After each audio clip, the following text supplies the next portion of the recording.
Benvenuto, welcome to Cherry Hill Home Cooking. My name is Mark. Today we're going to make bacon jam.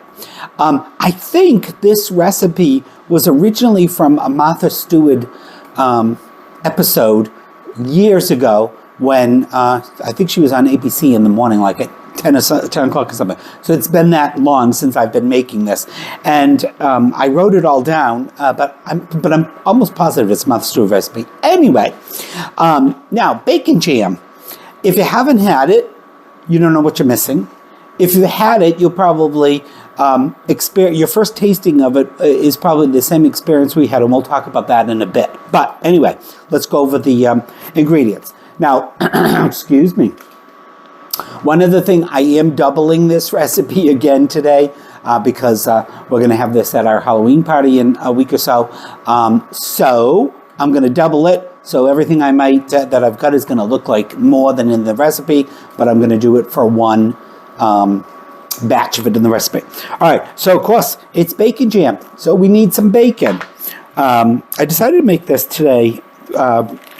One of the reasons was I wanted to make it. I could have made it next week, but bacon is on sale for, it's usually with $8.99. It was on sale for $5.49. So I thought, ooh, I'm going to need some bacon anyway. I'm going to make it. So let's take advantage of it. Of course, I could have bought it and froze it, right? But anyway, speaking of frozen, I did put this in the refrigerator. I've got some bacon in the pot already, but one little trick to make it easier to cut the bacon is, I don't know, I thought, cut the cheese. Is that when you fart?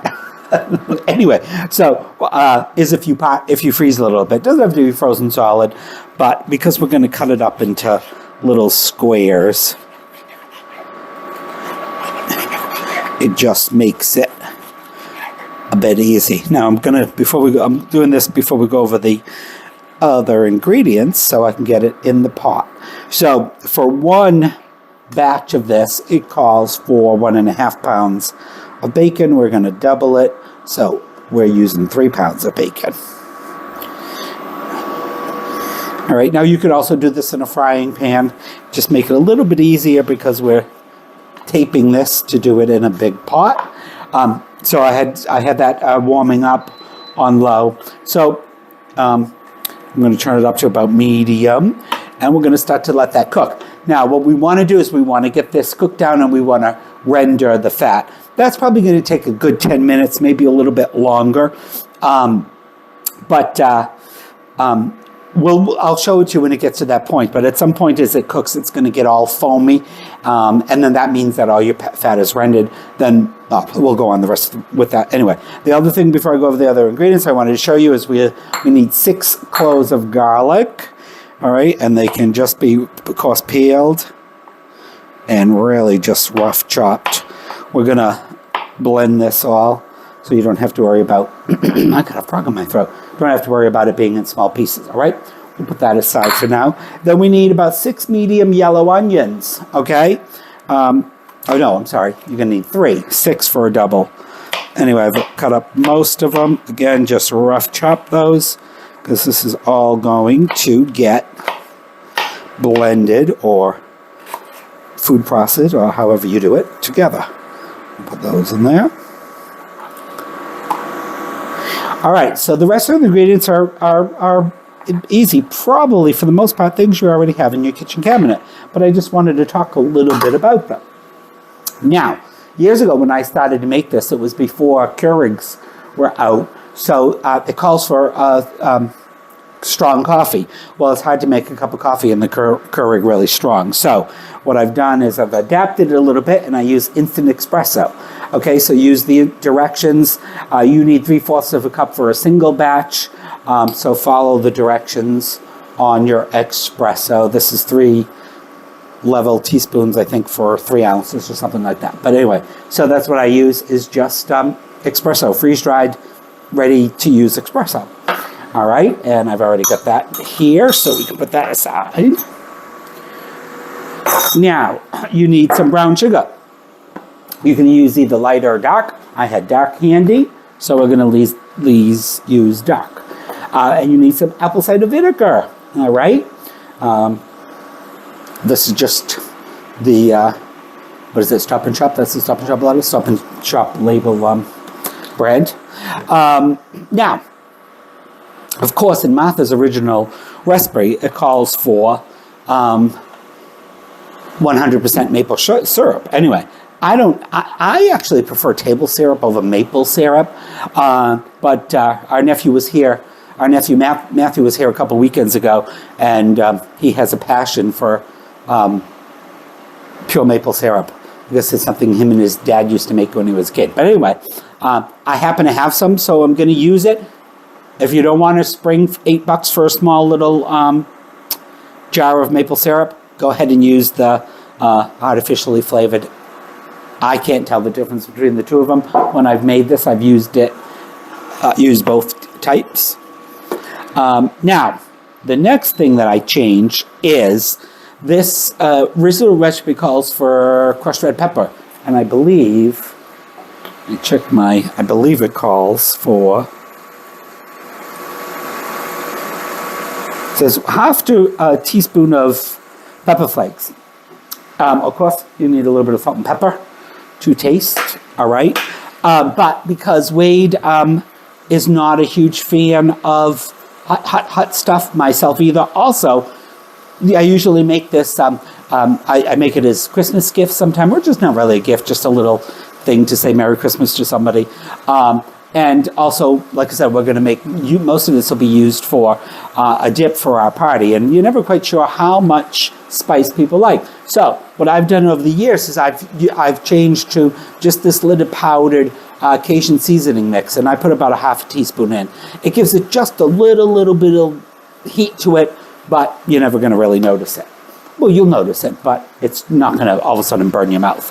And then you're going to need some grated lemon peel.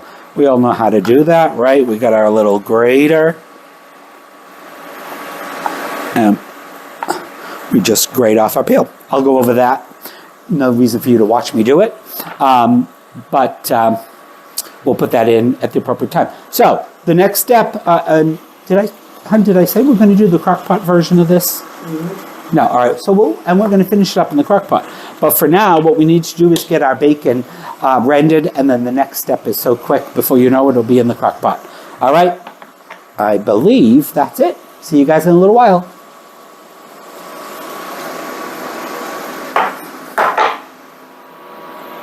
All right, guys, we're just about ready. As I said, you'll know all the fat is rendered. You should have it. It should be nice and crispy, and it'll be all foamy like that. All right. So our next step is to turn our heat off.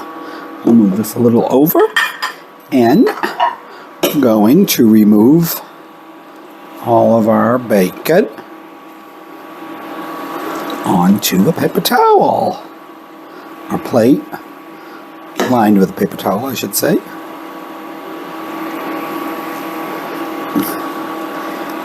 And we're going to let this sit on there and drain off as we go to the next step. In our first segment here, I mentioned that we needed the zest of a lemon.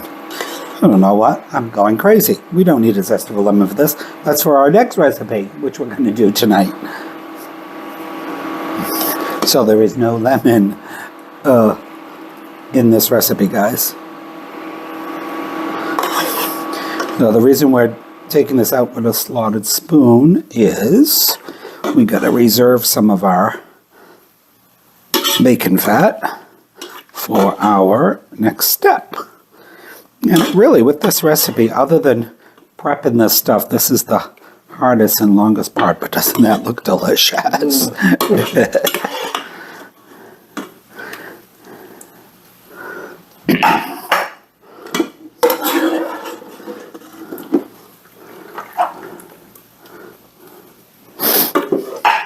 Almost. We still got a couple little stragglers in there.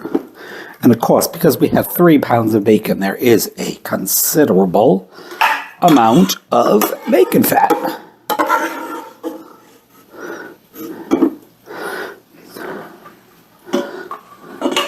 Now you could put this, in a container that won't break, glass container, and save that for something else. I'm going to try to put it in here. I don't think that will break, but I don't know. We'll put a spoon in there, see if that old trick works. That's Corel, so it shouldn't break. But we want to leave about a tablespoon or 2 in. There you go. And we're going to put that back on the heat.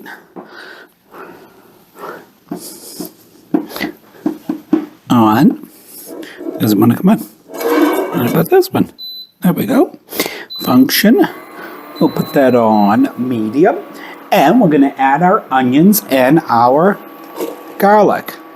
All right, so we're going to let those saute for 4, 5, 6 minutes. We just want them to start to get a little soft, a little translucent. They're going to get that nice flavoring of the bacon in there. We'll add a little bit of salt and pepper. I'm going to say about a teaspoon of each.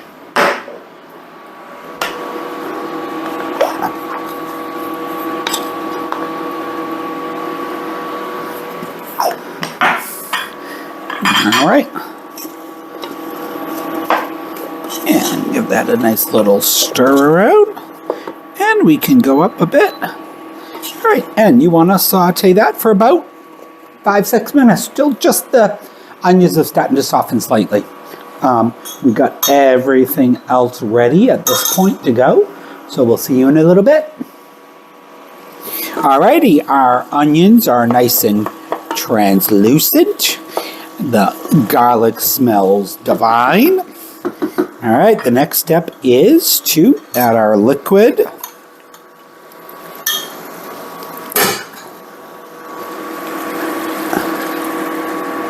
It's our coffee. I got my brown sugar and my little bit of heat in here, the Cajun seasoning. Now the thing is, we want to bring this to a boil. That's very important, okay? With our, okay, I know I'm using a dry measuring cup, but everything else was dirty. Got our vinegar.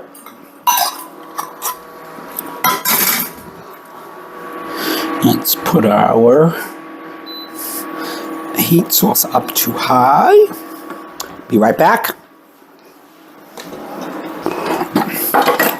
Just want to get a little spatula so we get out all our delicious maple syrup.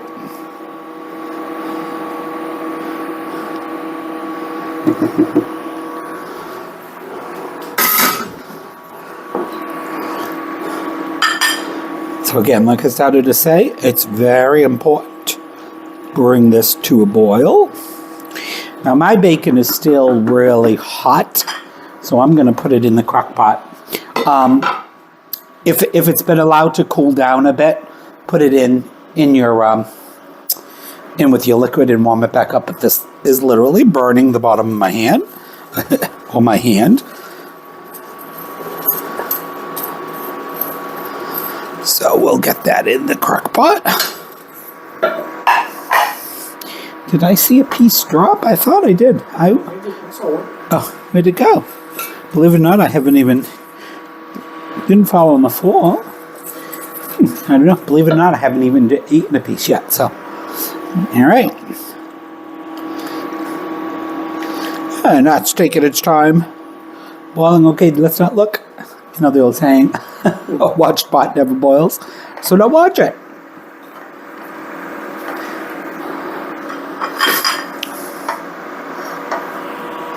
I guess we can leave you guys here a few minutes. We'll be back when our water is boiling. Or our, I don't know what that is. It's not water, it's juice. All right, guys, as you can see, we've come to a boil. And we're going to carefully pour that in there. What did you say, goodness? Jerking on me. We didn't have an earthquake. All right. Then, guys, you just stir that all together. Now, I find doing it in the crock pot, it comes out really nice. You could do this low on the stove, just put it into a Dutch oven. The thing I like about the crock pot is you don't have to really worry about it burning, okay, because it keeps it at a really consistent temperature. But, all right, so now the next step is to cook this on high for about 3.5 hours. It will start to thicken up. The liquid will start to thicken up. It's not going to get like jelly while it's cooking, but it will start to thicken up, say 3 to 3.5 hours, uncovered. All right, I haven't gotten this plugged in, so don't forget to plug yours in, but I'm going to move it over to the back counter, so I will put it on for 3.5 hours on high. You can, as you go out about your time, if you're in the house, give it a little look. It might not take 3.5 hours, but you want it to thicken to about the consistency of that, the 100% natural maple syrup, which is thinner than table syrup. All right. We'll finish it up in about 3.5 hours. See you then. All right, guys. So we have been cooking on high uncovered for 3.5 hours. We have some of our liquid has reduced. It's thickened up a little bit. Now we just got to do the last step. Now you can do this in a blender, in a food processor, the immersion blender. If you're going to do it in a blender or food processor, I might let it cool a little bit, just so it's a little bit easier to work with. Where's my button? Oh, way up there. And it's entirely up to you how chunky or how refined you want it. I kind of like it on the really kind of smooth side. Texture to it, but not big pieces of bacon. So you do. And then with your immersion blender.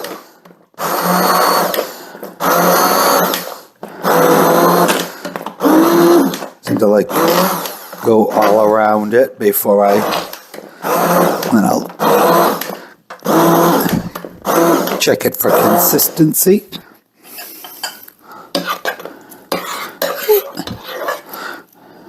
I kind of like it just like that. It's got a little bit tiny of texture to it, opposed to a big piece of bacon like that one.